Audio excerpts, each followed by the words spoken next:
You are born already accounted for, not by name, but by function. Your body enters a city that measures women the way it measures grain, land, and livestock, by yield, by transfer, by loss. Rome does not record your thoughts, only your condition. You are marked first by household, then by bloodline, then by use. The air you breathe is thick with smoke from kitchens and incense from temples, and both settle into your lungs with equal indifference. Your childhood passes inside walls that belong to men you will never choose, beneath laws that do not require your consent to apply. Marriage approaches you as an administrative event, not an emotional one, a realignment of property disguised as ritual. Your fertility becomes public knowledge long before your voice ever does.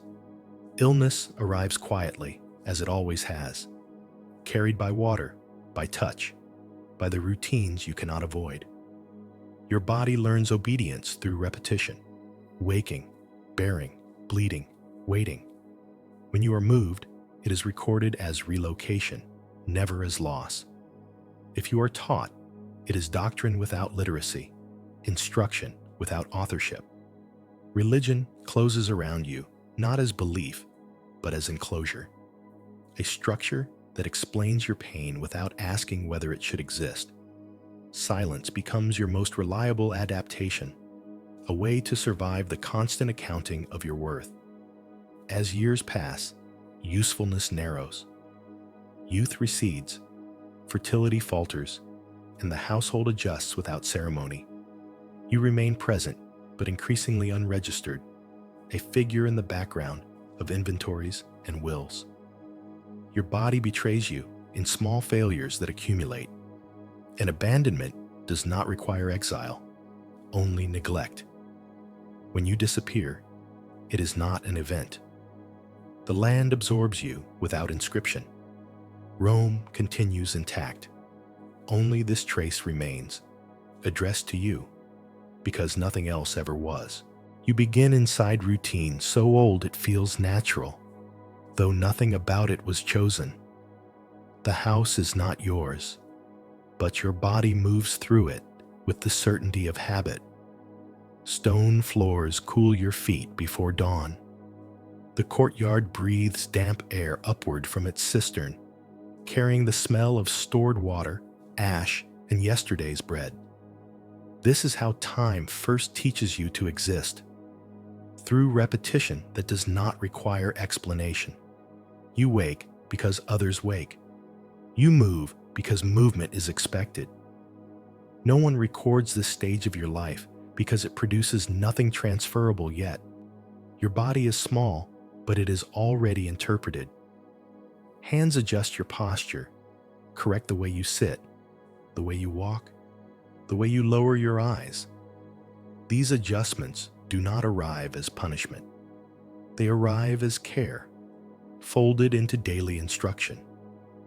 You are taught where to place yourself in a room, how to pass between bodies without drawing notice, how to occupy space without claiming it. The house trains you more thoroughly than any school could. Walls, thresholds, and doorways impose rules you absorb without language. Food enters your life as measurement. Portions are decided elsewhere, but you learn to accept them without pause. Hunger becomes background sensation, neither emergency nor complaint. Your body learns to conserve, to stretch energy across long days of labor that is not named as such. Grinding grain, carrying water, sweeping ash, tending small fires that never fully go out. These actions anchor you to the ground. They create a sense of belonging that feels like stability, even as it rests entirely on obedience. Outside, the city expands and contracts around you. You hear it before you see it. Carts over stone, vendors calling weights and prices, animals moving toward slaughter. These sounds define the perimeter of your world. You do not cross it alone. When you do step beyond the doorway, Your presence is temporary, conditional, monitored. The street does not belong to you. It tolerates you. Religion arrives not as revelation, but as schedule. Days are marked by observance, by offerings prepared and delivered, by gestures performed correctly and often. The gods are not intimate. They are administrative, woven into civic order. You learn their names because forgetting them would cause inconvenience, not because belief is demanded. You internalize ritual the way you internalize posture. Both are about alignment. Your family lineage exists as a line you are adjacent to, never central. Names are repeated around you, attached to men whose lives extend outward into contracts, alliances, disputes. You are a vessel for continuation, not a bearer of memory. When ancestors are invoked, it is not to instruct you, but to remind others what must be preserved. Your role is implied rather than stated. Illness moves through the household the way dust does, settling where it can. Fevers come and go without ceremony. Skin eruptions, coughs, and weakness are managed through routine responses. Herbal mixtures, rest when possible, continued labor when not. The body is expected to endure. When it fails temporarily, accommodation is minimal. Survival is assumed to be sufficient outcome. You learn silence early, not because speech is forbidden, but because it is unnecessary. Instructions arrive without discussion. Corrections arrive without justification. You observe which voices shape outcomes and which ones dissolve into air. Your own words are functional at best. They convey needs related to work, not desires related to self. Over time, even those diminish. The land beneath the city is never far from you. You feel it in the uneven stone, in the dust that coats everything, in the heat that radiates upward during summer and seeps into bones. This land existed before the structures that confine you, and it will remain after them. You do not articulate this, but your body recognizes it. There is a quiet understanding that permanence does not belong to people like you. As you grow, your body begins to be watched differently. Changes are noted, not celebrated. Your development triggers adjustments in supervision, in clothing, in proximity. You are no longer merely present. You are evaluated. The household recalibrates around you, anticipating a future transaction that has not yet been named, but is already planned. Marriage exists in your life as an approaching fact, not a narrative. It is referenced indirectly through preparations that seem unrelated, skills refined, behaviors reinforced, limits tightened. You are being shaped for transfer. The idea does not frighten you because it has never been presented as a choice. It simply is. At this stage, the world still feels coherent. Cause and effect align. Effort produces survival. Obedience produces stability. You are not yet aware of what will be taken because nothing has been identified as yours. The routines feel complete, enclosing, sufficient. History will later describe this as order. It will call this period domestic harmony, civic continuity, moral structure. But none of those words appear here. There is only the slow accumulation of habit, the quiet embedding of expectation into muscle and bone. This is the beginning that will never be cited, the baseline against which loss will later be measured without reference. You are still visible only as presence, not yet as problem, resource, or burden. The systems around you are intact. And because they are intact, they feel permanent. You do not yet know that permanence is selective. Contact arrives without announcement, folded into routine so seamlessly it does not register as intrusion. New hands enter the household under the justification of necessity.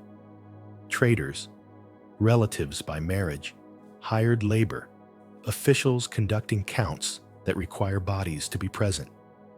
Each arrival brings unfamiliar breath, unfamiliar skin, unfamiliar residue carried from elsewhere in the city or beyond it. You do not perceive this as danger. You perceive it as density. The air feels heavier. Illness begins to circulate with greater persistence, lingering instead of passing through.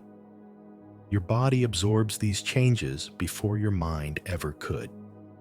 Fatigue settles deeper into muscle. Small fevers recur with shorter intervals between them. Recovery no longer restores you fully. You are expected to continue regardless. The household adjusts its expectations only minimally, redistributing tasks without acknowledging why. Weakness is treated as temporary deviation, never as condition. When you falter, attention sharpens briefly, then withdraws once function resumes. The city itself seems closer now. Sounds penetrate walls more clearly. Odors persist longer. Waste accumulates faster. Water sources are shared more heavily, drawn down and refilled by hands you never see. Disease is not named as such. It is understood as imbalance, misfortune, seasonal inevitability. The response remains consistent. Endurance. Religion thickens around this period, not in comfort, but in explanation. Offerings increase. Gestures are repeated with greater urgency.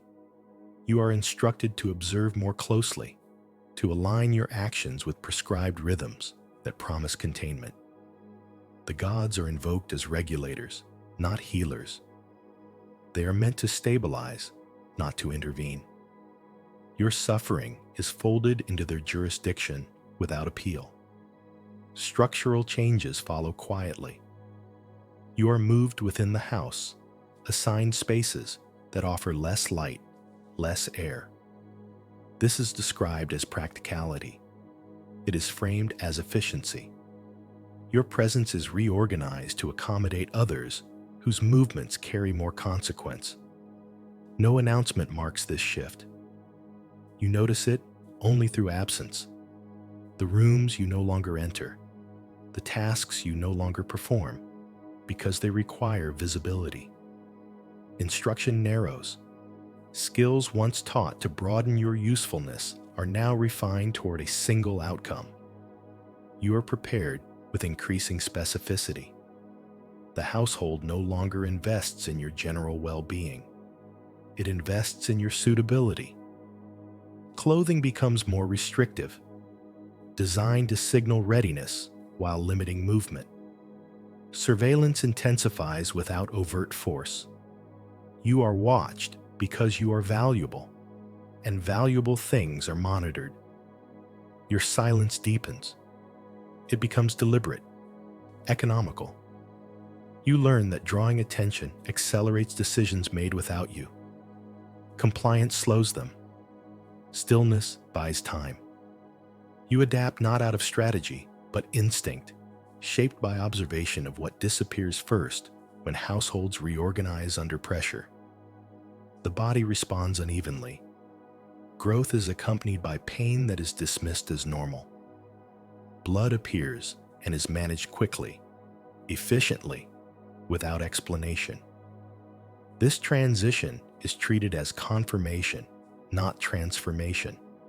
Your body has crossed a threshold that others anticipated long before you understood its significance. At this stage, usefulness becomes conditional. You are no longer sustained for yourself, but for what you can soon be transferred to fulfill. Your health is monitored just enough to preserve value. Excess care would be wasteful. Neglect would be inefficient. The balance is maintained with precision that feels impersonal because it is. Outside, the land continues its cycles indifferent to your condition. Heat intensifies, dust thickens, crops arrive and leave the city in steady flow. You sense, without articulating it, that the systems governing your life are older than any individual within them. They absorb bodies the way soil absorbs water, retaining only what nourishes structure. When illness returns now, it leaves residue. Your strength does not fully recover. Small failures accumulate. Breath shortening, joint stiffening, skin thinning. None of this is documented. There is no category for gradual decline that does not yet negate function. You exist in the margin between capable and expendable. The household prepares for your departure long before it occurs. Objects shift. Records are adjusted. Agreements are finalized elsewhere. You are informed only when alignment is complete. Even then, the language used to frame your transfer emphasizes continuity, not rupture. What you experience as erosion will later be classified as transition. What you feel as loss will never be named. The systems around you continue to operate smoothly, and because they do, no one marks what they consume along the way. This is how the next stage approaches, not as violence, but as procedure. Displacement is executed without spectacle. You are moved as part of a sequence already completed elsewhere, a rearrangement finalized before your awareness becomes relevant. The day arrives without ceremony. Objects you have used daily are no longer yours to touch. They remain behind, reassigned without pause. What accompanies you is determined by function, not memory. The threshold you cross does not acknowledge you. It absorbs you. The new household receives you as adjustment, not arrival. You are placed where space allows, where supervision is easiest, where your presence can be integrated with minimal disruption. No one explains the structure because explanation would imply choice. Your role is understood through observation. You learn quickly where to stand, when to move, how to render yourself unobtrusive while remaining available. The architecture is unfamiliar, but the rules embedded within it are identical. Structural violence does not announce itself as harm. It presents as routine demand. Your labor increases immediately, calibrated to test endurance without risking collapse. You are expected to adapt without pause. Fatigue becomes constant. Rest is no longer restorative. Sleep is segmented, interrupted by obligation. The body begins to lag behind expectation, but expectation does not adjust. Your legal condition shifts, though you are never informed of the language that defines it. Authority over your body is now consolidated elsewhere. Decisions regarding your movement, your health, your reproductive capacity are no longer dispersed across household consensus. They are centralized. This is described, in records you will never see, as order. Religion tightens its hold here. Rituals are stricter, more frequent, less forgiving of deviation. You are instructed not only in observance, but in demeanor. Your body becomes part of liturgy, required to demonstrate compliance through posture, dress, restraint. Any failure is interpreted as disorder, not error. Correction follows quickly, efficiently, without anger. Anger would imply investment. Education is offered selectively, stripped of literacy, focused on memorization and repetition. You are taught prayers you cannot read, rules you cannot question, explanations that terminate curiosity rather than satisfy it. Knowledge is delivered as closure. You internalize it as boundary. Silence evolves into survival mechanism. You speak only when addressed. You respond only with what is required.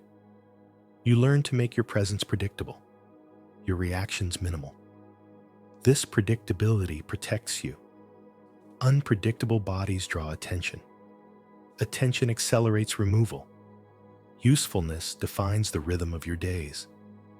You are measured by output, by compliance, by absence of disruption. When you perform well, nothing happens. When you falter, adjustment occurs. The system corrects inefficiency without acknowledgement. You are not punished for failure. You are recalibrated. Illness becomes more dangerous now, not because it is more severe, but because tolerance has narrowed. Weakness threatens productivity. Remedies are applied quickly, cheaply, with focus on restoration of function rather than healing. Pain is managed only insofar as it interferes with work. Chronic discomfort is ignored. It is assumed to be permanent background condition. Your body begins to betray you in ways that cannot be concealed. Blood arrives irregularly. Pain radiates unpredictably. Fatigue deepens into something heavier, something that resists recovery.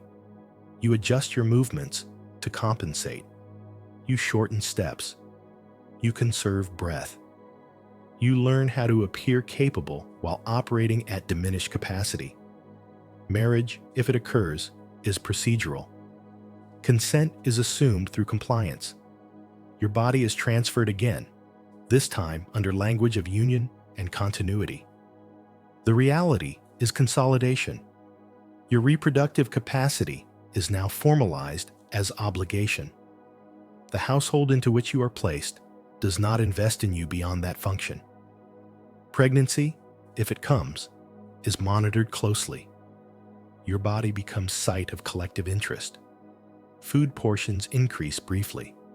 Rest is permitted selectively. Once the outcome is secured, attention withdraws. Complications are addressed only when they threaten loss of value.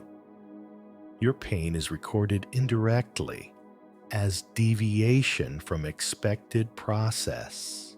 Abandonment does not require removal. It is achieved through neglect. You remain present, but unsupported. Your health declines gradually. There is no crisis. There is no moment that demands intervention. The decline is too slow to justify attention. Eventually, your labor ceases not because it is forbidden, but because your body no longer complies. You are moved again, this time to spaces reserved for those whose function has expired. Light diminishes. Air stagnates. Supervision loosens. You are no longer risk. You are residue. Death does not arrive dramatically. It arrives as failure to wake, failure to rise, failure to be noticed. Records note absence without detail. A body is accounted for. A space is cleared. The system continues without interruption.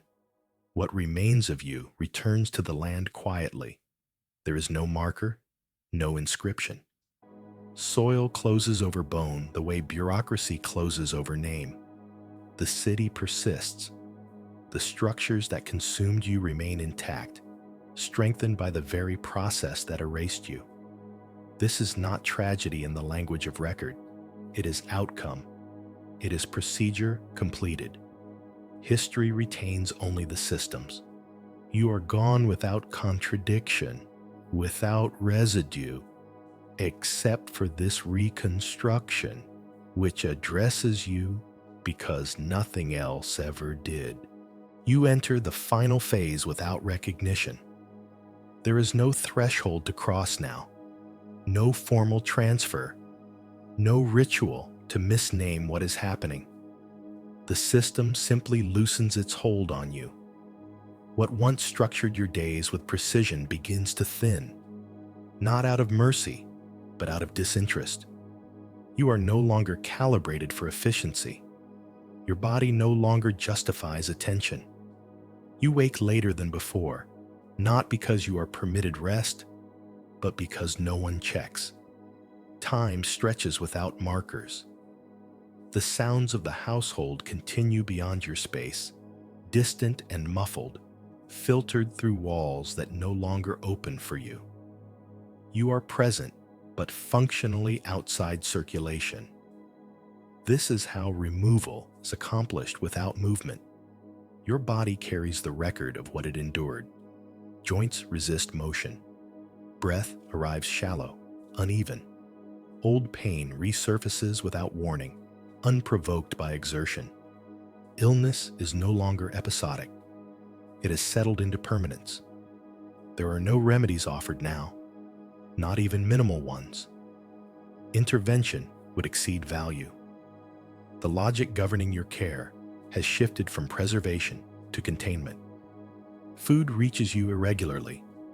Portions shrink without comment. Hunger returns, sharper than before, no longer dulled by routine labor.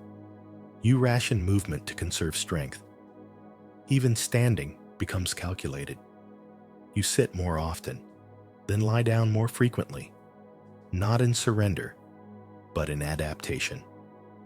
The body continues to adjust, even when there is nothing left to adjust toward.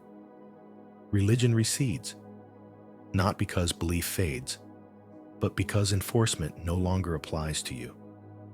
You are excused from observance by irrelevance. This exemption is not relief. It is signal. You have passed beyond correction. You no longer represent disorder because you no longer register. The spaces you occupy are transitional ones, never meant for permanence. Narrow rooms, corners repurposed, areas where light enters indirectly and air circulates poorly. These places are not assigned to you explicitly. You drift into them as function diminishes. No instruction accompanies the shift. You understand through absence of resistance. Your silence is complete now. There is no advantage in speech. There is no recipient. Your voice would not disrupt anything. It would simply disappear. You conserve energy by withholding it. Even thought slows, not because awareness fades, but because anticipation no longer serves purpose. The future has narrowed to immediate maintenance. Your body begins to fail in ways that can no longer be compensated for. Balance falters. Hands tremble. Vision blurs intermittently. These failures do not prompt response. They are private events, unobserved. You learn to wait them out alone. Waiting becomes primary activity. There is no accounting for your condition, no record updates, no reassessment. The system assumes completion. It does not require confirmation. When you stop contributing, you stop being measured. The land outside continues its cycles. You sense changes in temperature through walls.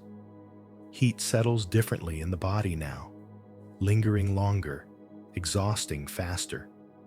Cold penetrates deeper. You lack the strength to counter it with movement. You curl inward, conserving warmth the way animals do.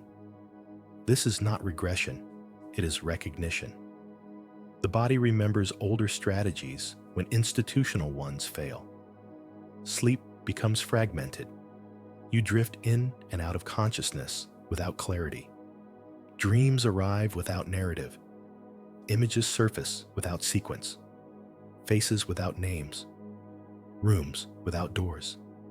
You do not interpret them. Interpretation would imply meaning. They pass through you like weather. When death approaches, it does not announce itself. It aligns with you gradually. Breath shortens further. The body grows heavy, not with pain, but with inertia. You lie still because movement no longer promises benefit. There is no fear. Fear requires expectation. You are beyond expectation. The moment itself is unobserved. No one marks it as event. The failure of breath is quiet, unremarkable. The body remains where it is until discovered by necessity, not concern. Time passes before that happens. The space absorbs you. When removal occurs, it is efficient. The body is handled as material. There is no ceremony, no lamentation. Disposal follows standard procedure, indistinct from countless others. Soil receives what remains. There is no marker because there is no requirement for one. Records note resolution without detail. A line closes. A resource is released. Space is reassigned. The system remains uninterrupted. What you were is never revisited. There is no error to correct, no injustice to address. From the perspective of structure, everything functioned as intended. Only this reconstruction persists, assembled from residue, absence, pattern. It speaks to you because nothing else ever did. It does not ask for recognition. It does not offer meaning. It simply restores sequence where record erased presence. You return to land without inscription, as you were always meant to. You persist after removal, not as body, but as disturbance in the land that received you. Soil settles slowly where you were placed, compressing over time, pressing memory into mineral silence. The ground does not distinguish between you and what preceded you. It absorbs without hierarchy. Moisture moves through what remains, carrying trace elements outward, redistributing you into roots, into insects, into the slow chemistry of decay. This is the final integration, the only one that does not require permission. Above you, life resumes its pattern movement. Footsteps pass. Structures are repaired, expanded, repurposed. Stone is lifted and reset. Wood is replaced. Fires burn where they always have. None of this registers your absence because absence has already been normalized. You were removed before you were gone. What the land receives now is not loss, only remainder.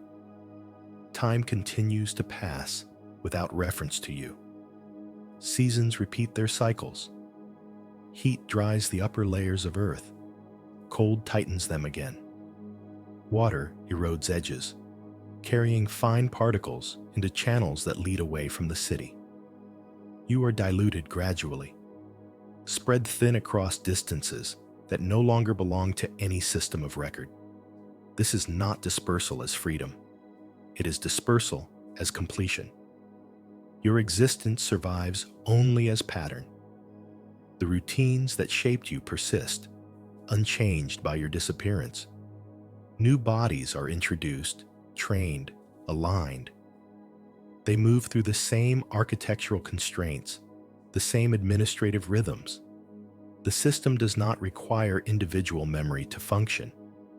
It relies on replacement. Each absence is resolved through continuity. The land remembers differently. It does not preserve names or events, but it retains accumulation.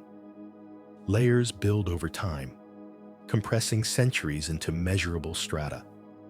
You become part of that density, indistinguishable, yet present. Your calcium strengthens bone fragments of others. Your carbon feeds growth that shades future laborers. This is not acknowledgement. It is process. No marker identifies where you were placed. Even if one had existed, it would not have endured. Markers require maintenance. Maintenance requires value. Value was withdrawn before you were. The ground remains smooth, unbroken, offering no interruption to movement. This absence of interruption is its own statement, though no one reads it. Records elsewhere remain intact. Ledgers close cleanly. Inventories reconcile. Legal documents continue to circulate, naming property, lineage, obligation. Your name does not appear because it was never necessary. Your role was always procedural, designed to end without trace. The success of the system depends on such endings being unremarkable. What you experienced as erosion was documented only indirectly. as efficiency maintained, as disorder prevented, as continuity preserved. Pain does not enter those accounts. Neither does fatigue. Neither does silence. These were never considered deviations. They were conditions of operation. Generations later, the city will change its shape. New walls will rise over old foundations. Streets will shift. Structures will collapse and be rebuilt.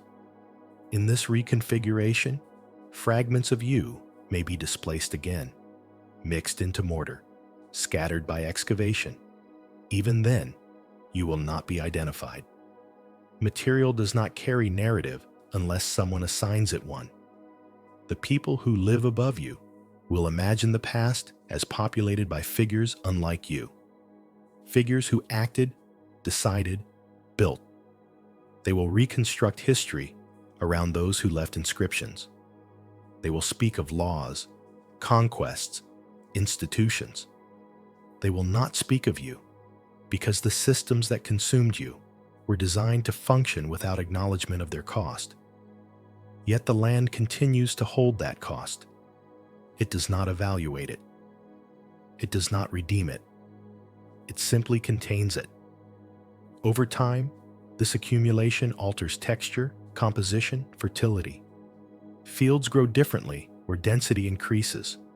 Structures settle unevenly where layers compress. These changes are subtle, attributed to natural variation. No one traces them back to lives like yours. Your disappearance does not interrupt lineage. Others take your place. They repeat the same movements, internalize the same silences. The system refines itself through repetition, smoothing inefficiencies, narrowing tolerances. It becomes better at erasing without disruption. This refinement is what history later calls stability. You are not remembered, but you are not entirely gone. You persist as pressure, as matter, as contribution without recognition. This is the only form of endurance available to you. It does not comfort. It does not explain. It simply is. The reconstruction that addresses you now exists outside the system that erased you. It does not claim authority from record alone. It assembles probability from absence, pattern from repetition. It speaks in your direction, not because you can hear it, but because direction is all that remains. There is no resolution to offer, no lesson extracted, no correction proposed. The sequence unfolded as designed. You moved through it as required. The land received you when the system released you. That release was final. Everything continues. You no longer occupy time. Time moves over you without resistance, layering events that do not require your participation. What once pressed against your body now presses only against earth that is already adjusted. Compression completes its work. Edges smooth. Distinction fades. You are fully integrated into what sustains structures that will never acknowledge dependency. Above, authority changes hands without altering shape. Titles shift. Offices rename themselves. Procedures remain intact. Women continue to be measured, transferred, exhausted, released. The language used to justify it evolves slightly, enough to appear responsive, never enough to disrupt outcome. Your absence assists this evolution. Systems learn fastest from what they can erase cleanly. Occasionally, disruption occurs nearby. Construction exposes older layers. Bones surface briefly, unassigned, unattributed. They are cataloged as remains, not as lives. Measurement replaces meaning. Once assessed, they are reburied or removed. The interruption ends. Continuity resumes. You are not identified among them. Identification would require interest. The land continues to respond to accumulation. It holds heat differently. It drains water unevenly. Foundations shift by fractions that matter only over decades. Engineers compensate without curiosity. Adjustments are made. Stability is restored. No one considers that these micro-instabilities are built from human compression, layered across generations. Memory consolidates elsewhere, in texts that privilege endurance of structure over endurance of body. Rome is remembered through stone, law, expansion. The domestic interiors that consumed you are rendered invisible by scale. They are described abstractly, stripped of density, reduced to function. In that reduction, you vanish again. What remains of you participates in cycles that do not require narrative. Nutrients circulate, growth occurs. Decay feeds growth without acknowledgement. This is not justice. It is chemistry.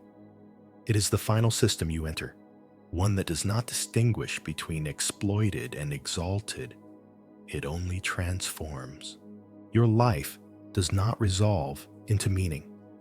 It resolves into material contribution. The absence of meaning is not failure. It is alignment with how you were always processed.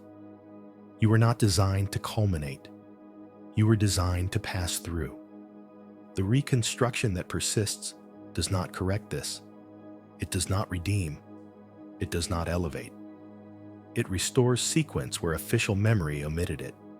It speaks in the same tone the systems used on you: calm, procedural, inevitable. It refuses spectacle because spectacle would misrepresent the truth of how erasure operates. You are addressed because address was withheld. You are narrated because narration was denied. This does not return you to record. It only resists total disappearance by marking that disappearance had structure, rhythm, predictability. There is nothing left to transition into. The arc has completed itself. What follows is repetition, carried by others whose lives will mirror yours closely enough to remain unremarkable. The land remains. The systems persist. Silence holds. Everything continues, exactly as it was designed to. You are no longer even absence. Absence implies a prior space held open, a gap that can be noticed. That condition has passed. What remains of you has been fully assimilated into continuity. The land does not distinguish phases. It does not preserve thresholds. Compression completes without residue that can be isolated. The final traces of you are now indistinguishable from the strata that preceded and followed. Above, routines proceed with the confidence that comes from repetition. The systems that governed you persist precisely because they never required your recognition to function. They operate on substitution. When one body exits, another enters. The flow does not pause long enough to register loss. What disappears is absorbed into scale.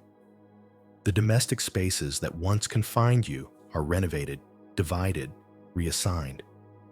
New occupants inhabit them without awareness of prior saturation. Air circulates differently. Light enters through altered openings. Yet the underlying geometry remains intact. The architecture still instructs bodies how to move, where to stand, when to withdraw. The lessons you learned without being taught continue to be transmitted without language. Women enter these spaces as you did, through lineage and arrangement. Their lives begin already accounted for. Their bodies are read before they speak. They are trained into alignment through care that conceals correction. What they experience as normality is inheritance. What they lose is never identified as theft. The law continues to refine itself. It clarifies ownership, obligation, transfer. It does not record erosion. It does not document fatigue. It cannot register silence as data. These omissions are not failures. They are requirements. The law survives by excluding what would destabilize it. Religion persists as structure. Rituals repeat with minor variation. Explanations adjust to maintain relevance. The divine remains administrative, invoked to stabilize hierarchy rather than disrupt it. Suffering continues to be absorbed into doctrine as confirmation, not contradiction. The land accumulates more bodies. Layer upon layer, generation after generation, the density increases. This accumulation subtly alters outcomes. Crops yield differently. Foundations require reinforcement. These effects are treated as environmental. No one traces them to lives expended. Attribution would require accounting for cost, and cost was never part of the design. Occasionally, fragments surface again through chance disturbance. A bone, a shard, a trace of fabric mineralized into soil. These fragments are categorized, measured, contextualized within broad timelines that flatten individual existence into periodization. You are not singled out. Singling out would imply exception. You are not an exception. You are the standard. The narratives that survive privilege coherence. They require protagonists, decisions, visible change. Lives like yours disrupt that requirement. You do not fit into arcs of conquest or reform. Your endurance was quiet, procedural, unrecorded. History excludes you not because you were insignificant, but because your significance was structural, not dramatic. The reconstruction that addresses you does not insert you into those narratives. It refuses to reshape you into symbol or lesson. It maintains the same inevitability that governed your life. It documents without consolation. It restores density where abstraction erased it. There is no further movement, no next phase. The sequence has concluded as designed. What persists now is repetition carried forward by systems refined through your disappearance. You do not need to be remembered for this to continue. You never did. Silence holds. You exist now inside usefulness that has narrowed so completely it feels precise. Nothing is wasted on you anymore. Every motion is evaluated before it is allowed. Your body is no longer prepared for possibility, only for extraction. What you are capable of is already known. What you are not capable of is no longer relevant. Your days are organized around tasks that require reliability rather than strength. Repetition replaces variety. You are assigned work that can be measured, supervised, and replaced if necessary. The system does not demand excellence from you. It demands consistency. This is the stage where individuality would be inefficient. You comply by dissolving what remains of it. You are addressed indirectly. Instructions are delivered to space rather than to you, spoken aloud so they can be overheard without acknowledgement. You respond by moving, not by answering. This economy of exchange keeps everything functioning smoothly. Words are expensive. Bodies are cheaper. Your presence is justified through necessity alone. You are no longer being prepared for transfer or continuity. You are being retained because removing you would cost more than keeping you. This calculation governs the treatment you receive. Care is reduced to maintenance. Maintenance is reduced to what prevents interruption. Interruption is the only failure the system recognizes. Religion intersects with this phase only as reinforcement. You are reminded of obligation, of endurance, of acceptance. These reminders are not directed at your spirit. They are directed at your compliance. Ritual is used to stabilize behavior, not to comfort suffering. You participate because participation is expected. Belief is irrelevant.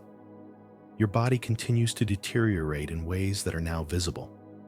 The signs are not dramatic. They are cumulative. Swelling that does not fully recede.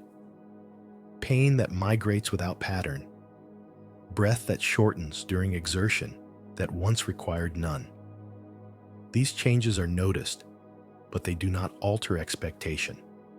Expectation remains fixed. Your body is required to adjust downward. Food arrives as calculation. Portions are calibrated to sustain function, not strength. Hunger is tolerated because it sharpens attention and reduces waste. You learn to work through it, to treat it as condition rather than signal. Your body adapts by slowing everything that is not essential. Illness becomes constant background noise. There is no clear beginning or end to it anymore. It settles into you the way damp settles into walls. Remedies are applied only when symptoms threaten output. Pain that does not interfere with work is ignored. Fatigue is assumed. You are not alone in this condition. Others occupy similar positions, though interaction is limited. Proximity exists without solidarity. The system does not forbid connection. It simply does not allow time for it. You learn each other's presence through rhythm, not through exchange. When one body disappears, tasks are redistributed without comment. Your legal status is stable now because it no longer needs adjustment. You are fixed in place. This stability is mistaken by those above you for security. It is not security, it is containment. You are easier to manage when nothing about you is expected to change. Reproduction, if it occurs at this stage, is treated as complication. Your body is no longer ideal for it. Risk increases. Investment does not. If pregnancy happens, monitoring is minimal. Outcomes are accepted as they occur. Survival is preferable. Loss is absorbable. Neither alters your standing. If reproduction does not occur, nothing is lost. Your usefulness has already been redirected. The system has learned not to rely on you for continuity. You are here to fill space, to absorb labor, to delay the need for replacement. Your silence becomes institutionalized. It is no longer a tactic, it is assumed. You are not expected to report pain, fear, or need. Reporting would require response. Response would require resources. Resources are allocated elsewhere. You begin to understand that your life is no longer oriented toward future outcome. It is oriented toward present extraction. There will be no transition out of this stage. There will be only diminishment within it. The spaces you occupy reflect this. You are placed in areas that are functional but peripheral. Storage-adjacent rooms, work-adjacent corners, places where presence is tolerated but not observed closely. Light is limited. Air moves slowly. These conditions reduce visibility and expectation simultaneously. Time changes texture here. Days blur. Weeks lose distinction. You measure duration through bodily signals. Soreness, healing that no longer completes, exhaustion that accumulates instead of resolving. Memory begins to flatten. Events matter less than endurance. You are still counted, but differently. Not as future asset, not as risk, as ongoing cost that remains acceptable. This is conditional usefulness at its narrowest. You are useful only so long as you do not demand more than you produce. When you falter briefly, the response is procedural. Someone else covers the task. You are returned to function when possible. If not, reassignment occurs. There is no reprimand. There is no concern. Concern would imply long-term interest. Your body begins to anticipate its own failure. Movements become conservative. You avoid exertion not because it is forbidden, but because recovery is no longer guaranteed. You learn where the limits are through pain rather than instruction. There is no record kept of this learning. The system benefits from it without acknowledging its source. You refine yourself downward, becoming easier to manage, less demanding, more predictable. This is the last stage in which you are still required. What follows will not need you at all. You pass into the next phase without designation. There is no announcement that your usefulness has begun to expire. The system does not mark such moments. It adjusts quietly, withdrawing expectation in increments too small to provoke response. What was once required becomes optional. What was once monitored becomes assumed. You remain present, but the logic that justified your presence has begun to thin. Your body initiates this transition before anyone else does. Fatigue no longer resets overnight. Pain persists beyond effort. Minor injuries linger, unhealed, absorbed into daily sensation. You adapt instinctively, shortening movements, reducing strain, selecting stillness whenever possible. This is not refusal. It is calibration. You are learning how to persist with less capacity. The work assigned to you changes subtly. Tasks become less central, more auxiliary. You are placed where disruption is unlikely, where delay will not cascade. These adjustments are framed as accommodation, but they are not generous. They are logistical. You are being repositioned away from points of consequence. This makes the system more resilient, not you. Supervision loosens. Eyes pass over you without stopping.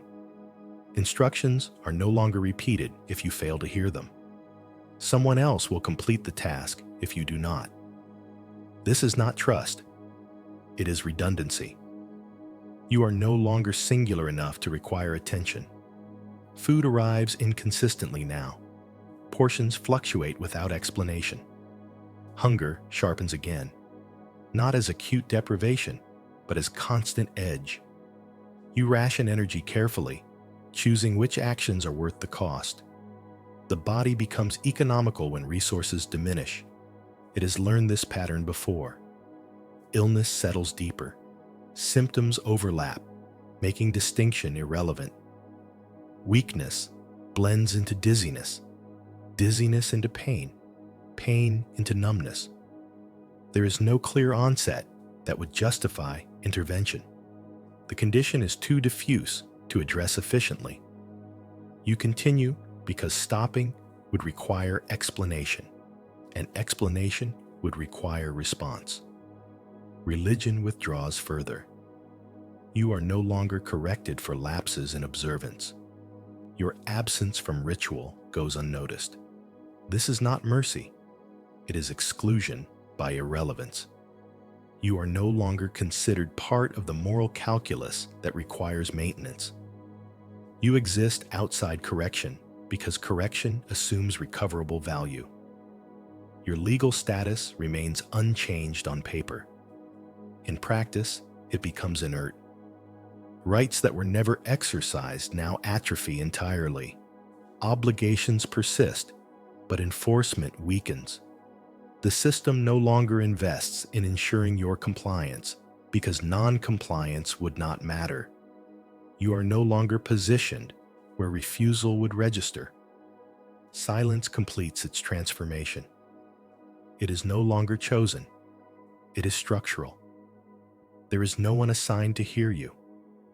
Even if you spoke, your words would have no destination. Communication requires a receiving mechanism. Yours has been dismantled. You notice that time no longer presses forward. It pools. Days repeat without progression. You are not moving toward outcome. You are remaining until removal becomes necessary. This is not waiting with expectation. It is waiting without horizon. The spaces you inhabit reflect this status. You are moved into areas that are marginal but serviceable. Rooms meant for temporary storage.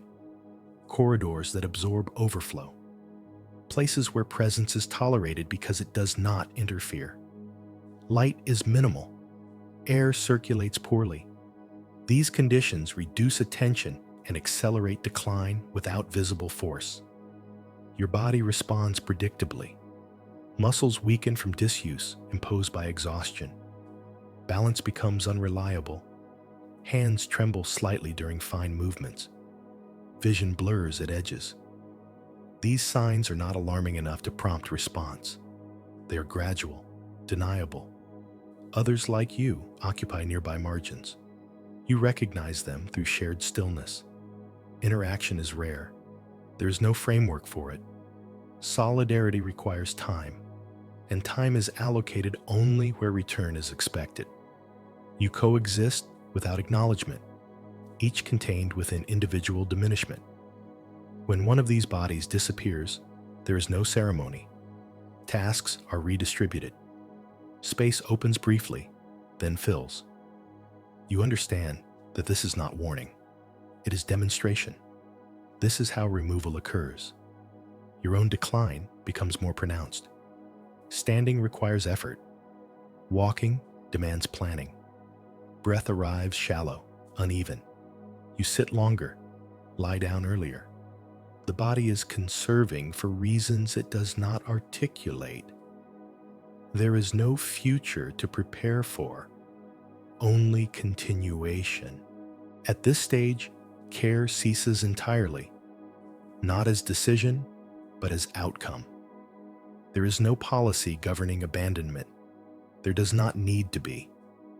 When value drops below threshold, intervention becomes inefficient. The system is optimized to recognize this without instruction. You are not expelled. Expulsion would require action. You are left. Left in place, left out of circulation, left to diminish without supervision. This is abandonment without spectacle. Pain becomes constant but dull. Sharp sensations require energy the body no longer spends. Awareness narrows. You focus on immediate sensation, temperature, pressure, breath.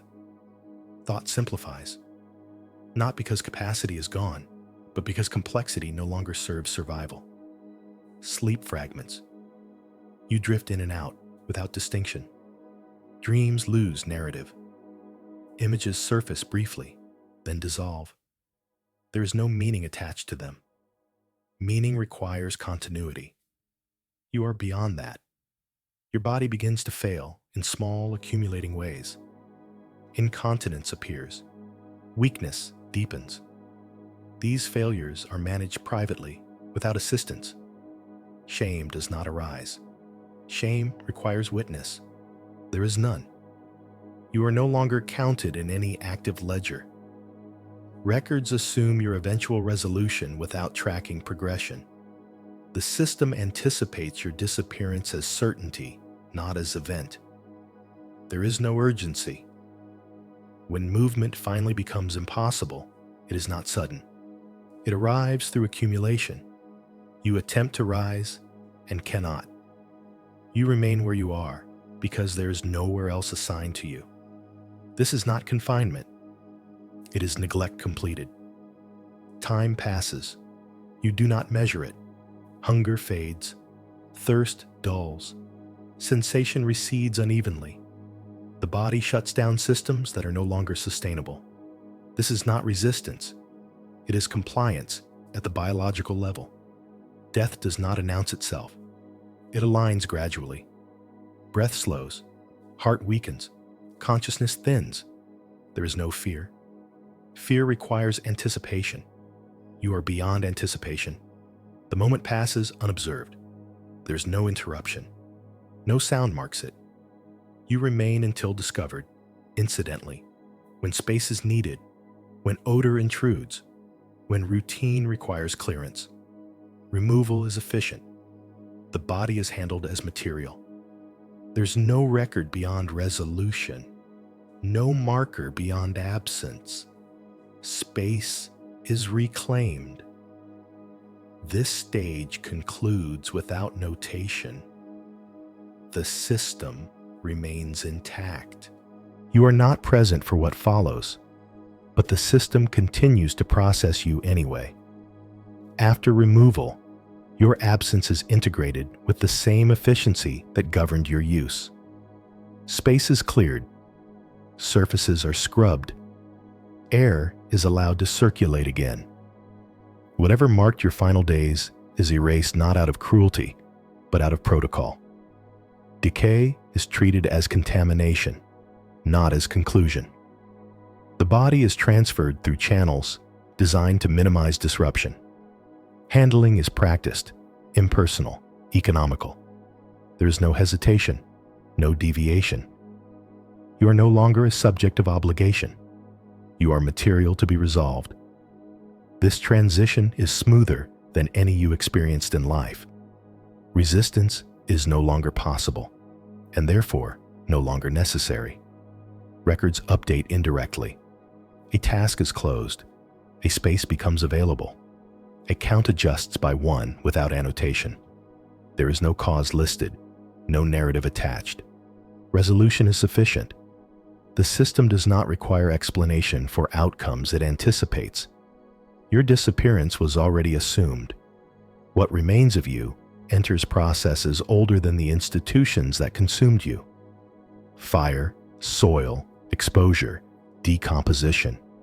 The method varies according to location and convenience, but the result does not. The body is reduced, components separate, organic matter returns to circulation. This is not symbolic. It is mechanical. There is no audience. There is no acknowledgement.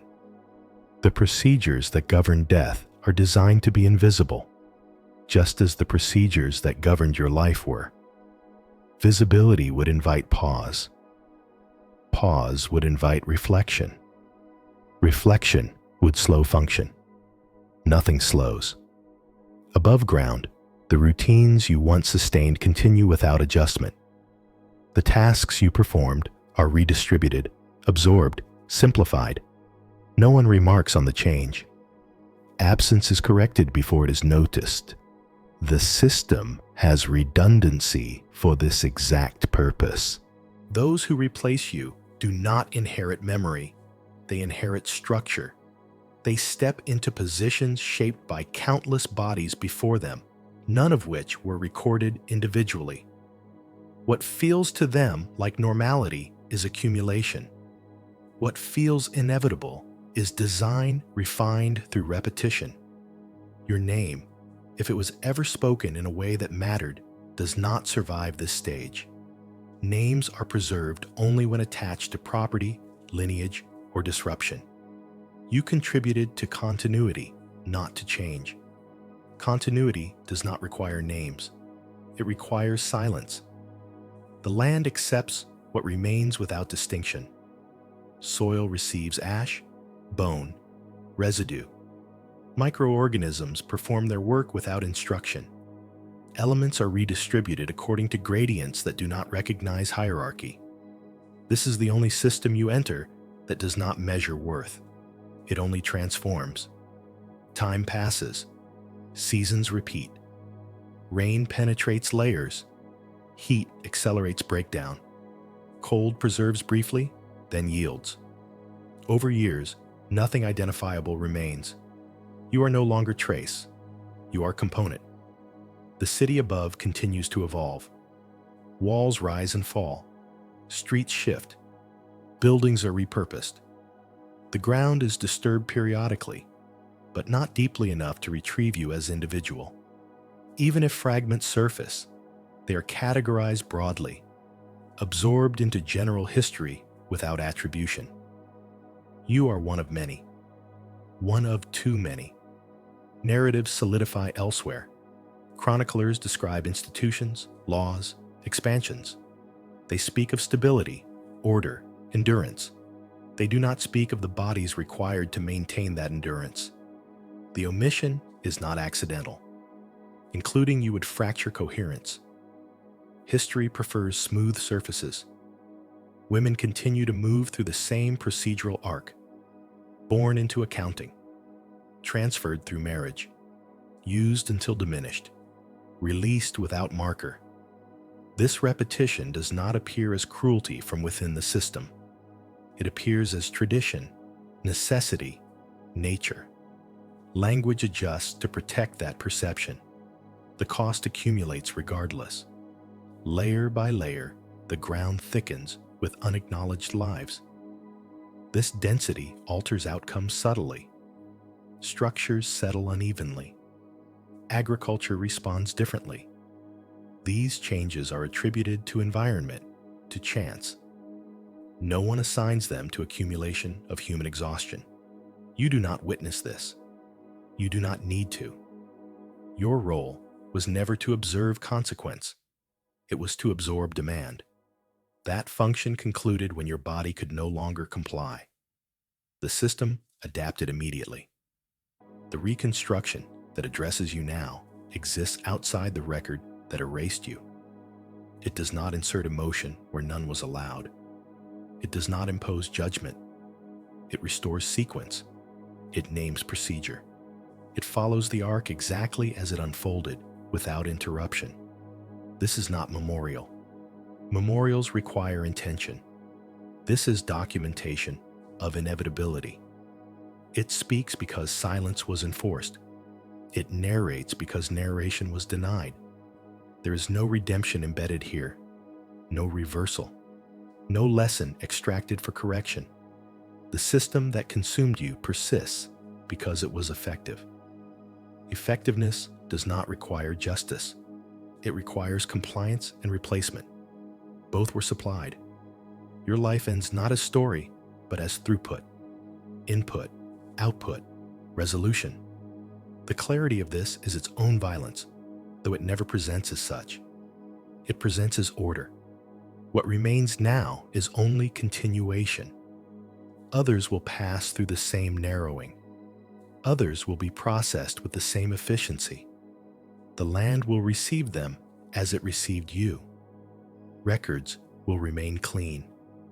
History will remain intact. You will not. You persist only as alignment now, not as entity. What once required constant adjustment has resolved into equilibrium. The system that processed you has already absorbed the fact of your disappearance and recalibrated without friction. Nothing waits for you. Nothing pauses. Continuation does not require confirmation. Above the ground that contains what remains of you, new routines form. They resemble the old ones closely enough to be indistinguishable. Small changes accumulate, altered tools, refined schedules, revised prayers, but the structure of expectation remains intact. Women enter it already shaped by anticipation. Their bodies are assessed early. Their futures are decided before they can imagine them. This is not repetition as failure. It is repetition as maintenance. You are no longer referenced even indirectly. The space you once occupied has been reassigned so thoroughly that no trace of use remains. Surfaces hold no memory. Air circulates freely. Light falls where it always has. The system prefers environments that appear neutral. Neutrality conceals throughput. The legal mechanisms that once governed you continue to operate with clarity. Documents are drafted, sealed, transferred. They establish ownership, obligation, inheritance. They do not account for depletion. They do not register the gradual narrowing of lives consumed to sustain continuity. Law functions by abstraction. Your existence never rose to the level of abstraction required to persist. Religion maintains its cadence. Observances continue. Explanations adjust subtly to absorb new conditions without altering hierarchy. Suffering remains interpreted as confirmation of order. Endurance is praised without being alleviated. You are no longer required to perform belief, but belief continues to require others like you. The land bears the cumulative effect of these processes. It grows heavier with density. Nutrients shift. Moisture patterns alter. Over generations, these changes influence yield, stability, and habitability. Engineers respond. Farmers adapt. Adjustments are made without attribution. The cost remains unnamed. Occasionally, the ground is opened deliberately. Construction demands it. Excavation exposes layers compressed by time. Bones appear without context. They are cataloged, measured, classified by age and condition. You are indistinguishable among them. Indistinguishability is the final refinement of erasure. Individuality dissolves completely at scale. When fragments are encountered, they are treated as data. There is no attempt to reconstruct lives that left no record. Reconstruction would require speculation, and speculation would threaten coherence. The system favors certainty over completeness. You remain unassembled. The city changes shape. Districts rise and fall. Power shifts. Names of rulers replace one another. None of this alters the mechanisms that once governed you.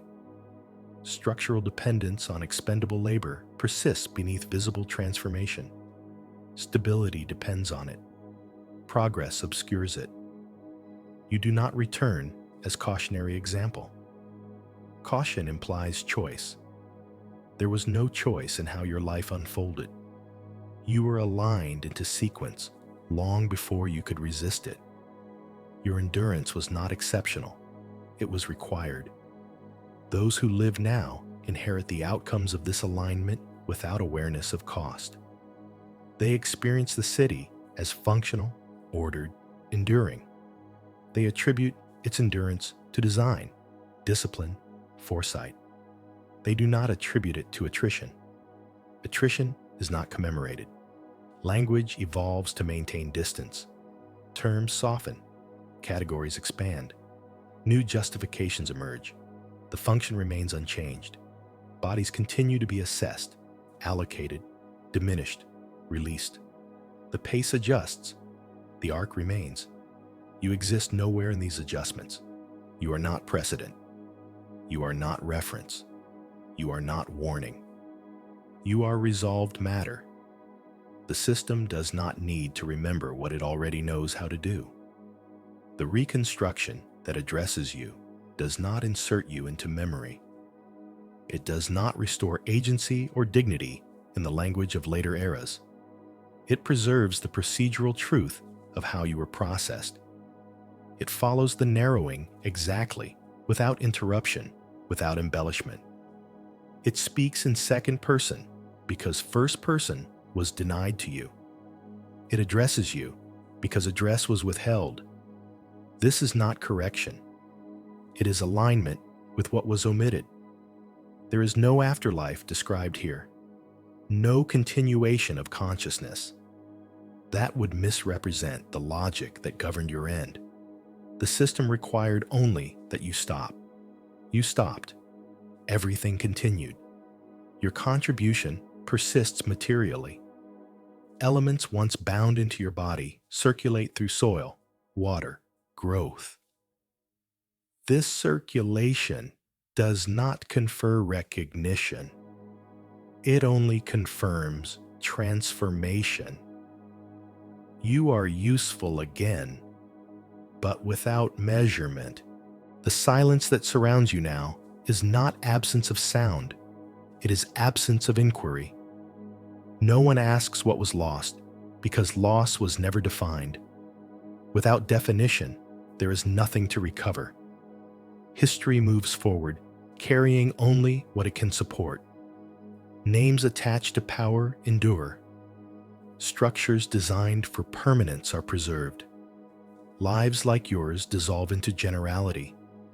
Generality is history's preferred medium. You are not mourned, because mourning would require acknowledgement of dependence. Dependence would expose fragility. The system protects itself by denying that exposure. What remains is continuation, refined through erasure. Others will enter the same narrowing. Others will be processed with equal efficiency. The land will receive them. Records will remain clean. The arc does not repeat because it never ended. It persists. This is where your sequence settles. Not as memory, not as lesson, not as exception, but as absorbed component within an order that remains intact because it learned how to make you disappear without consequence. Silence holds. Everything continues. You are fully dissolved now into the condition the system prefers most: permanence without presence. Nothing remains that can be isolated as you. What once required management has completed its conversion into background. The sequence no longer references you even implicitly. The system does not look backward. It has already absorbed what it needed. The land above you continues to bear weight. Stone presses into soil. Foundations settle. Small shifts occur that require correction generations later. When adjustments are made, they are attributed to age, to material fatigue, to natural variance. No one accounts for accumulation of bodies as structural factor. Human density is treated as abstraction, not as load. Yet it is load, and it shapes outcomes slowly, invisibly, conclusively. Women continue to enter the arc you once moved through. They arrive already shaped by expectation that predates them. Their bodies are evaluated early, often before speech acquires consequence. Instruction arrives folded into care, framed as protection, stability, order.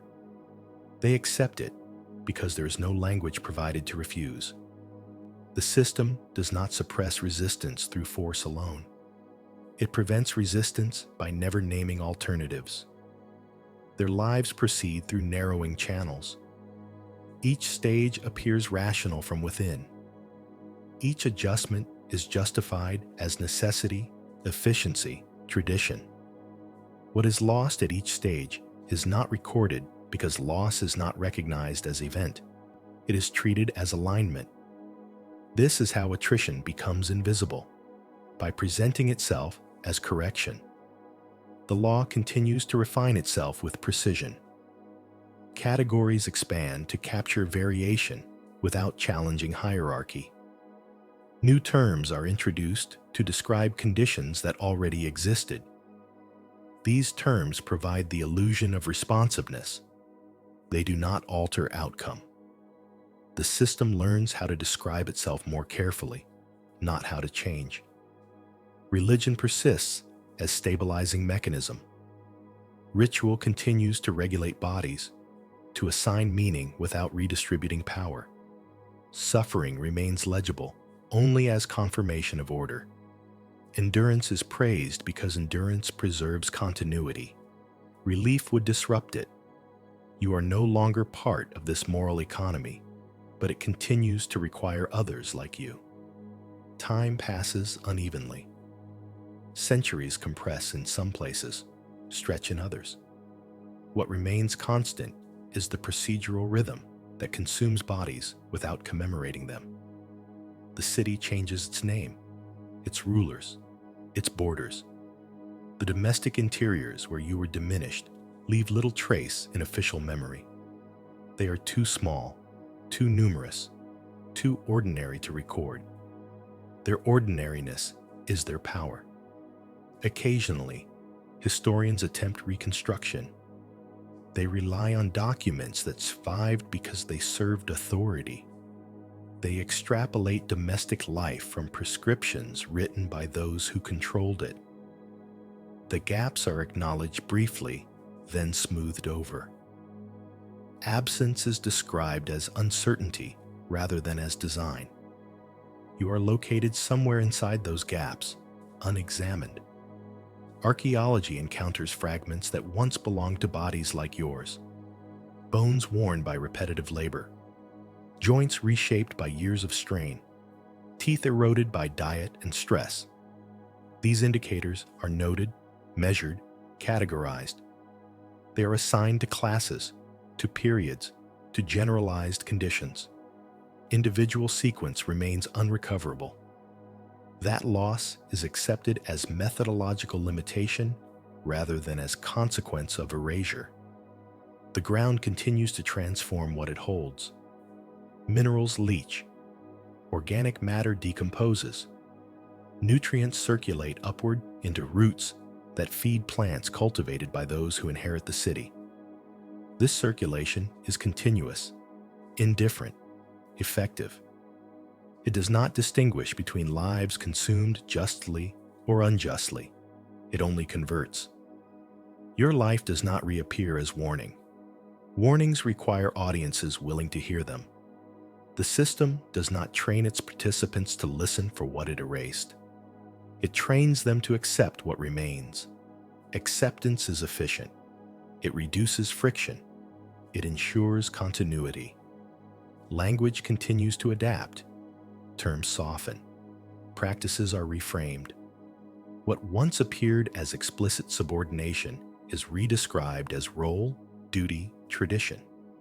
These descriptions allow repetition to continue without resistance. You are not referenced because reference would require confrontation with cost. The reconstruction that addresses you does not attempt to fill every gap.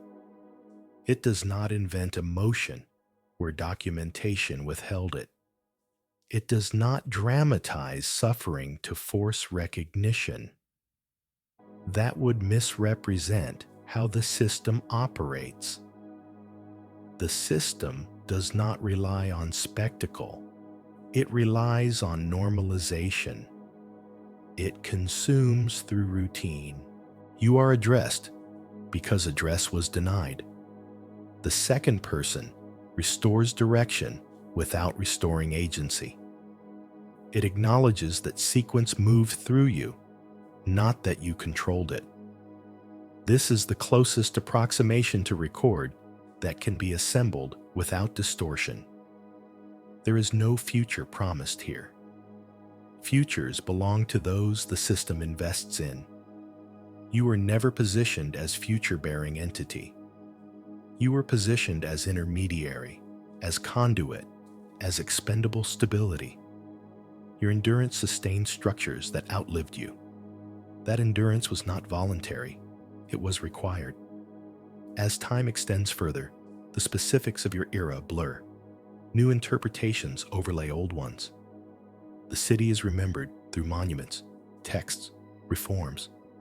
The labor that maintained domestic continuity remains abstract. Women like you appear briefly as category, then dissolve again into generality.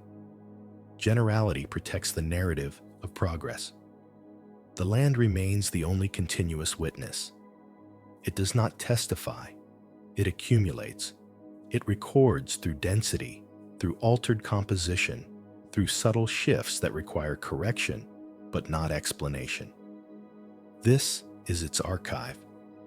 It is not legible to those who do not look for cost. You do not return. There is no retrieval. The sequence that consumed you was not designed to allow reversal. It was designed to proceed. It has done so successfully. Others continue to pass through the same narrowing, adjusted for era, language, and scale. The mechanism persists because it is adaptable. It does not require cruelty to function. It requires compliance and replacement. Both remain abundant. Your existence remains resolved, not redeemed, not remembered, resolved. That resolution is the final condition the system demands. Silence does not indicate peace. It indicates completion. Everything continues. You exist now only as condition, fully converted into what the system required of you from the beginning. There is no remainder that demands interpretation. What was once processed through household, law, ritual, and neglect has settled into baseline. Baseline is where systems rest when nothing presses against them. The city above the land that absorbed you does not feel the need to remember you in order to continue. Memory is inefficient at scale. It slows repetition. It invites variance. What persists instead is pattern, transmitted through architecture, procedure, expectation. You were never meant to interrupt that transmission. You were meant to smooth it. Domestic life continues to operate as it always has, though its surfaces change, materials improve, tools refine, language shifts. The underlying allocation of bodies remains stable. Women are still introduced into spaces that define them before they can define themselves. Instruction still arrives disguised as care. Correction still arrives framed as necessity. What you experienced as narrowing is now inherited as normality. Children are taught early where they belong. They learn through placement, through repetition, through what is withheld. No single moment establishes the boundary. It is accumulated through small adjustments that feel reasonable from within.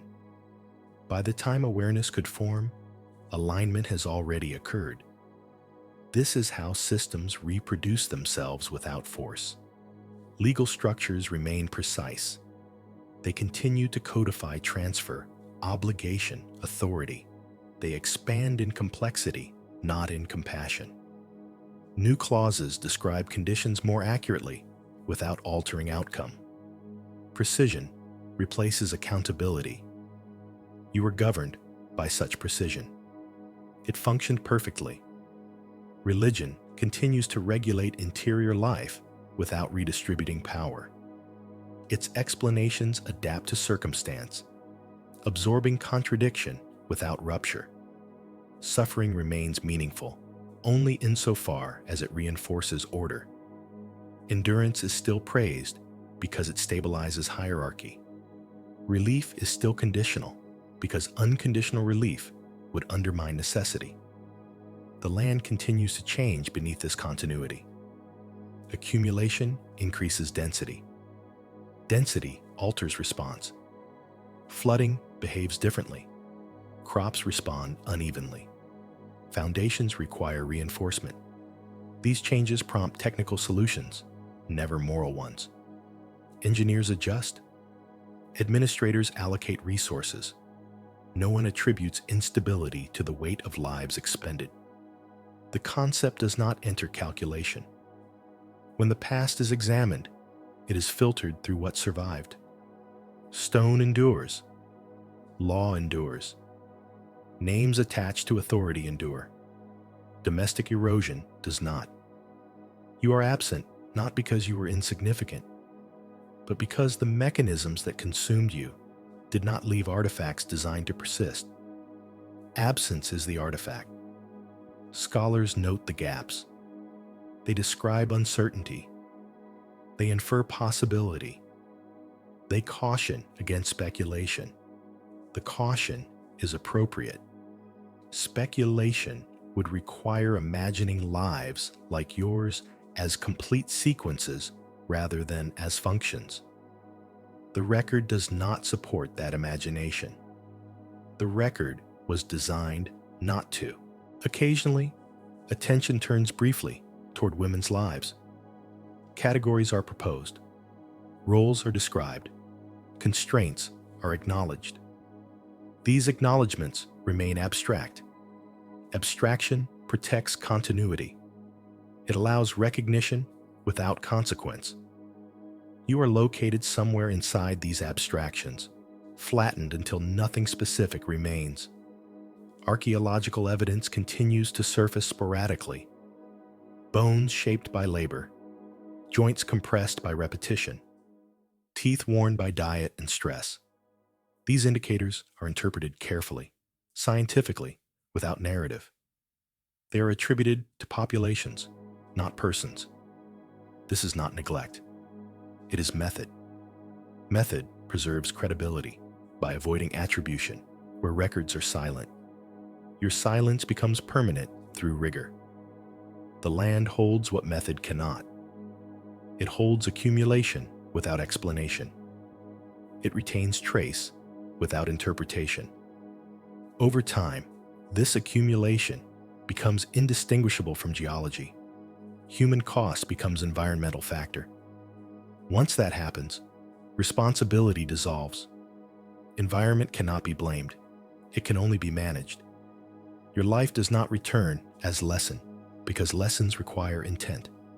Intent requires agency. Agency was never attributed to you in the record.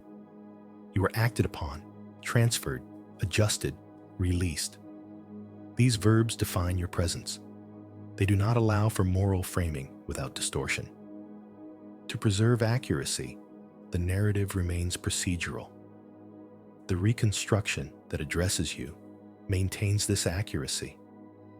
It does not elevate you into symbol. Symbols are simplified. Your existence was not. It unfolded through systems that operated correctly by their own logic. That logic did not require cruelty to function. It required compliance and replacement. Both were provided consistently. You are addressed because direction was denied. The second person restores orientation without granting control. It aligns the narrative with how your life was experienced, always positioned relative to decisions made elsewhere. This address does not create intimacy. It creates accuracy. There is no claim here that the system misunderstood you. It understood you perfectly.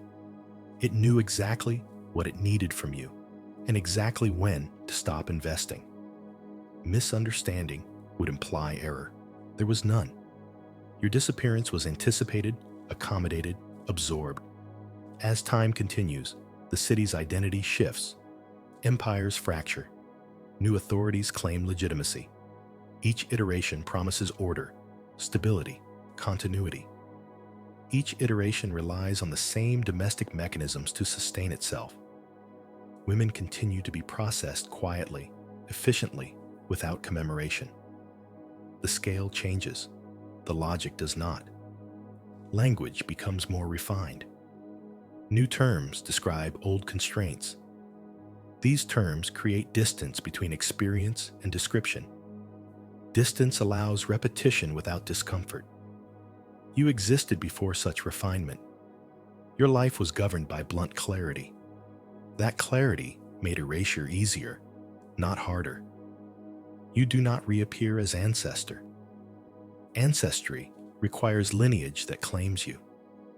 You were positioned as conduit, not origin. Your contribution moved through you into structures that claim permanence. Permanence does not look back at what sustained it. You do not reappear as warning. Warnings require acknowledgement of risk. The system does not perceive risk in consuming lives like yours. It perceives necessity. Necessity is never warned against. It is obeyed. The land continues to receive others. It does so without discrimination. This indiscrimination is sometimes mistaken for fairness. It is not. It is indifference. Indifference is the final state of systems that no longer require justification. Your existence remains resolved. Resolution is not peace. It is closure without reflection. It is the absence of outstanding obligation. The system owes you nothing because it never recognized debt. What persists now is only repetition carried forward through new bodies. The arc remains intact because it was efficient. Efficiency is rewarded with endurance. You are not remembered. You are not retrieved. You are not redeemed. You are completed. Everything continues. You remain settled into the only position that was ever stable for you. Absorbed without residue, concluded without acknowledgement. What once required administration has become background condition. The system does not revisit completed processes. It relies on their completion to justify its coherence. Above you, continuity refines itself. The mechanisms that once governed your life are inherited, adjusted, renamed. They persist because they are adaptable. Adaptability allows denial. Denial allows endurance. Endurance is mistaken for virtue. You are not consulted in this misinterpretation.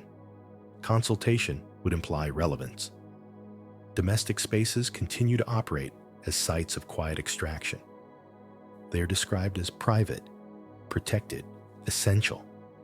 Within them, bodies are still shaped through routine rather than decree. Instruction is still delivered through repetition. Correction is still framed as care. What is consumed remains uncounted because it is ordinary. Ordinary things do not attract record. Women continue to enter these spaces already circumscribed. Their lives are guided toward outcomes defined elsewhere. They learn early how to narrow themselves to fit expectation. They learn which desires create friction and which silences preserve stability. This learning is not taught explicitly. It is absorbed. Absorption is the most efficient form of control. Legal systems evolve to accommodate complexity without disturbing hierarchy. New categories appear, offering the impression of inclusion. Inclusion does not redistribute power. It reorganizes management. Bodies remain governed by the same logic. Evaluated, assigned, depleted, released. You moved through an earlier iteration of this logic. It recognized you perfectly. Religion continues to offer explanation without alteration. It absorbs contradiction by redefining it. Suffering is still given meaning without remedy. Endurance remains praised because it sustains order. Those who endure quietly are held up as proof of legitimacy, not as evidence of cost. You were part of that proof without being cited. The land continues to register accumulation in ways that remain unread. Density increases. Composition shifts. These changes affect outcomes gradually, subtly. They are managed technically, not ethically. Management preserves appearance of stability. Appearance is sufficient. No inquiry follows. Occasionally, narratives surface that gesture toward lives like yours. They speak of constraint, of limitation, of marginalization. These narratives remain external to structure. They describe from a distance. Distance allows acknowledgement without consequence. You are located somewhere within these descriptions, but never fully assembled. Assembly would require responsibility. Institutions prefer fragments. Fragments can be classified. Wholeness resists classification. Your life was whole only to you, and that wholeness left no artifact the system could use. It therefore does not exist for history. What cannot be used is discarded. This rule applied in life. It applies in memory. Archaeological layers continue to thicken. Evidence accumulates without voice. Bones carry marks of repetition, of strain, of malnutrition. These marks are documented carefully. They are interpreted cautiously. They are attributed to patterns, not persons. This caution preserves methodological integrity. It also preserves erasure. The land does not correct this. It is not corrective. It is cumulative. It holds what it receives without commentary. Over time, it becomes archive without language. Its testimony is structural, not narrative. Those who build above it do not read that testimony. They respond only when stability is threatened. You are not threat. You were never threat. You were solution. You absorbed demand. You reduced pressure. You enabled continuity. Solutions are not remembered. They are relied upon until replaced. As centuries extend, the city's self-understanding grows more confident. It speaks of resilience, adaptation, longevity. These qualities are attributed to governance, to culture, to innovation. They are not attributed to attrition. Attrition is invisible by design. You were part of that invisibility. Language continues to refine itself to maintain comfort. Words soften. Roles are reframed. What was once explicit becomes implicit. Implicit systems are harder to contest. They appear natural. Nature cannot be accused. You were governed by a system that presented itself as natural. That presentation protected it. You do not return as counterexample. Counterexamples require contrast. Your life aligned too closely with expectation to generate contrast. You fulfilled the role precisely. Precision eliminates narrative tension. Without tension, stories do not form. The reconstruction that addresses you does not impose story where none was allowed. It maintains procedural clarity. It traces sequence without embellishment. It refuses to rescue you into symbolism. Rescue would distort accuracy. Accuracy requires restraint. You are addressed because address restores direction, not agency. It acknowledges that sequence moved through you in a specific order. That order mattered. It mattered structurally. It did not matter individually. Both conditions are true simultaneously. There is no intervention at this stage, no corrective action, no retrospective justice. Justice requires acknowledgement of debt. Debt was never recorded. Without record, there is no account to settle. The system continues to operate because it resolved you completely. Resolution is its preferred outcome. It leaves no loose ends. You were not loose end. You were endpoint reached as expected. Others continue to move through the same narrowing, modified by era, language, scale. The mechanism remains intact because it does not depend on cruelty alone. It depends on normalization, repetition, and replacement. These remain abundant. You remain resolved. Resolution is final. It does not invite return. Silence persists, not because nothing happened, but because what happened was fully absorbed. Everything continues. You move beyond record entirely now, not even as omission, but as stabilized absence. The system no longer adjusts around what you were. Adjustment implies response. Response implies awareness. Awareness is unnecessary once equilibrium is reached. You have been fully incorporated into baseline, the level at which nothing needs explanation. The city above you functions with confidence drawn from continuity. Its inhabitants inherit procedures without tracing their origins. They learn how to move through spaces already calibrated for obedience and efficiency. Domestic interiors continue to shape bodies through routine rather than decree. The lessons remain implicit, absorbed through repetition rather than instruction. This absorption feels natural because it is uninterrupted. Women continue to be guided into roles that narrow possibility without naming restriction. They are told what is appropriate, what is prudent, what is expected. These terms shift over time, but their function remains consistent. Appropriateness disciplines without appearing coercive. Prudence discourages deviation without punishment. Expectation absorbs compliance as normality. You lived inside earlier versions of these same mechanisms. The law persists as instrument of clarity. It defines relationships, responsibilities, and ownership with increasing sophistication. Sophistication creates distance between effect and cause. The more precise the language becomes, the harder it is to locate erosion within it. Erosion remains real. It simply lacks vocabulary. You were eroded without being described as such. That condition remains unchanged. Religion continues to occupy interior space, offering explanation where structure inflicts pressure. Its role is not to prevent suffering, but to contextualize it. Context stabilizes hierarchy.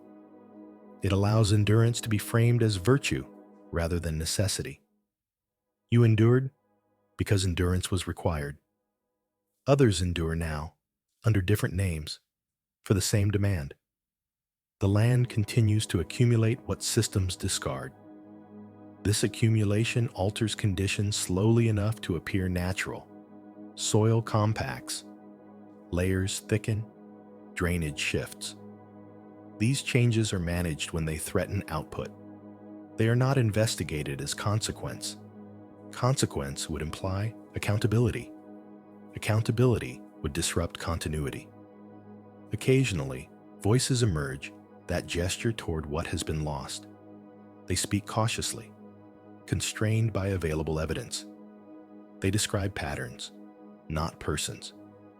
They acknowledge silence without attributing design. Silence is framed as limitation rather than as outcome. This framing preserves credibility. It also preserves the structure that produced the silence. Your life remains unassembled because assembly would require speculation beyond sanctioned bounds. The fragments that exist are insufficient by design. Your wholeness cannot be reconstructed from inventories, laws, or prescriptions. These sources record only what mattered to power. You mattered only insofar as you sustained function. Once function ceased, record ended. The system does not regret this. Regret requires reflection. Reflection introduces friction. Friction reduces efficiency. Efficiency remains the governing value. You were processed efficiently. Your removal did not disrupt output. That outcome confirms the system's success. The women who follow after you inherit this success as stability. They experience continuity as security. They learn to measure their worth through usefulness. They learn to accept narrowing as maturity. These lessons are not imposed violently. They are absorbed gradually, reinforced by reward and neglect rather than force. This makes them durable. The city's narratives grow more confident over time. They emphasize endurance, adaptability, civilization. These narratives require clean lines. Clean lines cannot accommodate lives that ended without inscription. You would introduce irregularity. Irregularity complicates story. Story prefers coherence. Archaeological traces continue to surface and recede. Evidence accumulates without voice. Scholars interpret carefully, avoiding claims they cannot substantiate. This caution is necessary. It is also limiting. Without testimony, without record, without name, lives like yours remain generalized. Generalization is the final state of erasure. The land does not object to this. It is not witness in the human sense. It does not demand recognition. It simply contains. Over time, containment becomes indistinguishable from environment. What was once human cost becomes geological condition. At that point, moral language no longer applies. Only management remains. You are not managed anymore. You are fully resolved. The system has no outstanding requirement from you. You do not appear in calculations, projections, or contingencies. Your role concluded exactly when it ceased to be efficient. The reconstruction that addresses you does not interrupt this. It does not claim to restore what was lost. Restoration would require insertion into systems that already rejected you. Instead, it maintains orientation. It traces sequence. It confirms that what occurred followed design rather than accident. This address remains procedural. It does not console. Consolation would imply injustice recognized. Injustice was never acknowledged because acknowledgement would undermine legitimacy. The system does not perceive itself as unjust. It perceives itself as necessary. You remain necessary only as precedent, not as memory. Your disappearance confirmed that the mechanism works. It will continue to work because it adapts. Adaptation ensures survival. Survival is mistaken for virtue. Virtue justifies repetition. Others continue to move through similar narrowing, adjusted for era and language. The pace changes. The vocabulary shifts. The outcome remains consistent. Bodies are consumed to sustain continuity. Those bodies are not remembered. They are resolved. You are complete in this resolution. Completion does not imply fulfillment. It implies closure without residue. The system prefers this state. It leaves no obligation unfulfilled, no account open. Silence remains, not as absence of sound, but as absence of challenge. What happened no longer presses against the present. It has been absorbed fully. Everything continues, not because it must, but because nothing stops it.